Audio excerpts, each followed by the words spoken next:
You're thinking about making a move here to Salt Lake City or the state of Utah from somewhere sunny or somewhere that doesn't get snow like California, Florida, or Texas, then this video is for you. You need to know what the winters are like here in the state of Utah and Salt Lake City specifically. Let's get into it. Now, if you haven't lived somewhere where it snows before, there are some things that you need to know and some things that you're gonna have to get used to. And in today's video, we're talking about just that. So one of the first things that I wanna talk about when you're living here in Salt Lake City and getting used to the winters here is that depending on where you're coming from, you may be used to year-round having, 50, 60, 70 degree weather, or summers being, in the 80s and 90s, and you may not be used to weather that is in the 20s or 30s. Now, I know what you're going to say, or some of you are going to say, that the winter here in Salt Lake City in the state of Utah is not that bad. Well, it is bad if you're coming from somewhere where it is 70 degrees most of the year, and you're trying to get used to winter weather in the low 10s, 20s, or even 30s. That's one of the things that you have to get used to, right? Here in the state of Utah, the weather is really dry. It's not very humid like some other areas here in the United States. So when it does get cold, it really does get cold. Just to give you an example, this morning it was about 15, 20 degrees, about 6 a.m. in the morning. I was pumping gas, and it took me about 10 to 15 minutes to finish pumping gas because it was so cold. From what I understand, the pump lines weren't working as they usually do, and the gas was pumping very slow. So I literally waited 10 to 15 minutes for the car to get filled up in gas, and it wasn't even empty yet.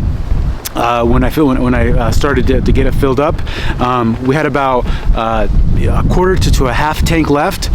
So if I would have been trying to fill up with a empty tank of gas, I would have been waiting there for 15, 20, maybe even 25 minutes. Now, if you're finding this information helpful, don't forget to hit that like button, hit that subscribe button, so you don't miss out on any of my future videos about what it's like to live here in Salt Lake City. Now let's continue with the video. Now, the snow isn't all that bad though. While it can get cold, you have the ability to go out and enjoy the snow. My kids, we just had one of our first, decent storms here of the year, of the season, earlier this week. And my kids, who are 6 and 3 years old, they absolutely love playing in the snow. So they took that opportunity after that first snowstorm to go out and build snowmans. You also have the ability to go out sledding. A lot of neighborhood parks, we'll have a little bit of a hill where you can take the sleds out. There's also different places that you can go up and take advantage of that as well. You also have the ability to go up tubing. There's different areas here throughout the valley that they will make it easy for you, where you basically have a rope that will take you up to the top, and you come down in a tube. And then obviously you also have your normal outdoor activities when it comes to snow, like skiing and snowboarding. So you have the ability to take advantage of those. But overall, like I said, the snow isn't all that bad if you can get used to the cold. A lot of people do enjoy, getting that snow and being able to get out in the outdoors, be able to do those outdoor activities, and be able to take time as a family to do those type of fun things. Now, these things that we're talking about in this video are not necessarily bad or good things. They're just things that you need to know about living here in Salt Lake City and the state of Utah. But make sure you stay till the end, because I'm talking about one thing that you must know and you have to know before you move here, as it can be a huge deal depending on your personal situation. But one of the things that I have to bring up, and something that you have to know, just because it's something that's dreaded by a lot of people, is that when you do get a snowstorm here in the Salt Lake Valley, and you have your own home outside of like an apartment or a townhome or a condo, you are going to have to shovel or get a snowblower to be able to get the snow out of your driveway, clear up the sidewalks, put salt down to try to melt out all the ice. And this is something that, depending on how much snow we get, can be very time consuming and can be a huge headache. Now, this year we haven't had any huge storms yet, but last year we had record breaking snow, and there was days where we got almost 2 feet of snow. within 24 hours. So in those situations where we have that much snow and you don't plow that right away, or you don't shovel that right away, you could spend a good hour trying to clean up your driveway and move out the snow, just because of the more snow you get, the more snow that there is in the driveway or the sidewalk, the heavier that's going to be. And if we're getting that much snow and you have a big driveway, it's also beneficial for you to be able to consider a snowblower. Luckily, I was able to pick one up last year, and it made my life a whole lot easier. And it just makes things a lot less time consuming to be able to clean up the snow. But even then, right, if you have 12 to 24 inches of snow, it's still not going to be easy. My recommendation, if you know that we're going to be getting lots of snow, is to be able to shovel that or snow blow that halfway through the storm. That way it does get a lot easier for you. But by the end of the storm, and you're not having to shovel or snow blow 24 inches of snow. But at the end of the day, it's something that you need to know, because it's something that you're going to have to do. We're going to take a quick break right now. If you're new here, my name is Marvin Alvarado, the Sneakerhead Realtor here in Salt Lake City, Utah, and I get calls and messages from people just like you every single day looking to make their move here to the state of Utah. And I love hearing from you guys. So if you're thinking about making a move here in the next 3 days, 3 months, or even a year from now, feel free to reach out to me. You can call me, text me, email me. You can also book a call with me down below. I look forward to hearing from you, and I look forward to helping you make your move to Utah as smooth as possible. Now let's continue with the video. You can't just leave your snow there and wait for it to melt, just because it can be weeks before it does melt. I mean, I suppose you could, but it is going to make it a lot harder for you to get in and out of your house.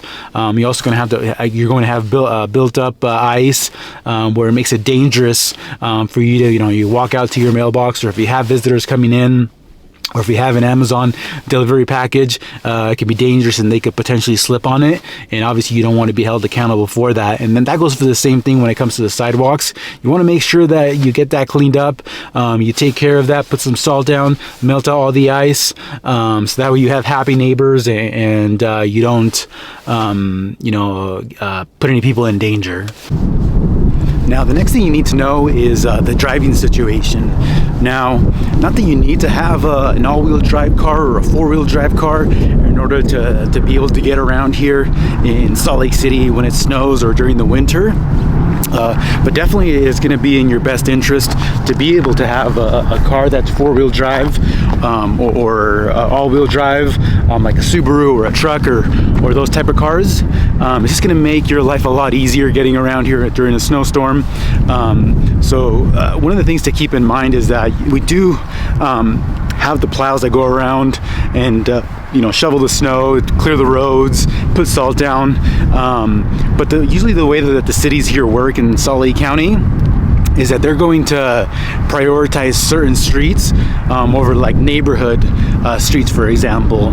Like they're going to make sure that the main roads are the ones that are plowed first and clear to make traffic flow better. So if you're in a neighborhood that maybe is one of the last priorities, it can be very difficult after a big snowstorm to get out of your driveway, get out of your neighborhood. A lot of the times what you'll see in your neighborhoods after a big snowstorm, some of the smaller cars that may be like front wheel drive or that don't have the all wheel drive, you'll see them throughout the neighborhood getting stuck. A lot of times what also happens is that when the snowplow goes by, they'll pile up snow up against a house, or just the way that the plow works.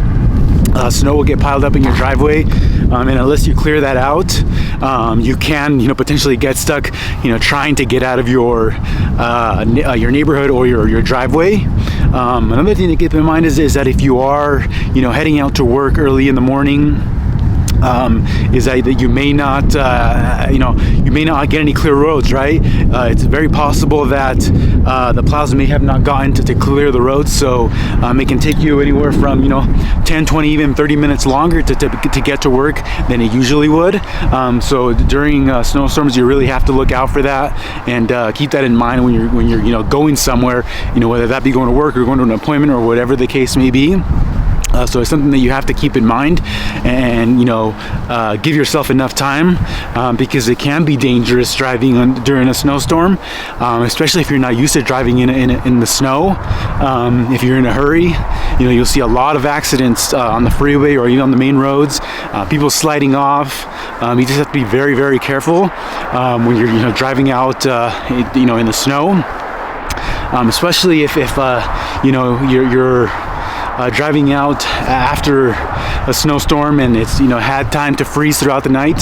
There can be a lot of black ice on the roads, and if you're trying to stop too fast, you're just going to slide into traffic, and that could be a really, really dangerous thing. But overall, like I said, snowstorms here are a lot of fun, but they can also be very dangerous, so you really have to be careful, especially when you're out there driving. Now the last thing, as you've seen in the video, it looks really, the sky is really gray. There's not a whole lot of green because of the snow. It's just not like summertime, right? And if you're used to somewhere that it's always sunny, or the majority of the time it's sunny, then you can really get down with this type of weather that we have here in the winter. There's sometimes we can go a couple days with it just being fully cloudy, so all you see is a gray sky. You don't see a whole lot of the sun, and people like to be out in the sun, right? They like to have that sunny weather even though it's cold and there's snow on the ground. There's people that do like to have that sun where they can go out and take a walk, take their dog out. So a lot of people are not a huge fan of going several days with it just being a gray sky and not see any sun at all. So if it's something that you could potentially struggle with something like that, it's something to keep in mind if you're planning to make a move here to the state of Utah or Salt Lake City. It's not like places like California where the majority of the time you have sun, and you're able to go out and put a hoodie on and still be able to enjoy the sun and feel that warmth. It's something that you're not going to potentially see here during the winter, depending on how bad the winter is. Some winters are worse than others. Some winters we don't get any snow until early January. Some winters we get snow as early November.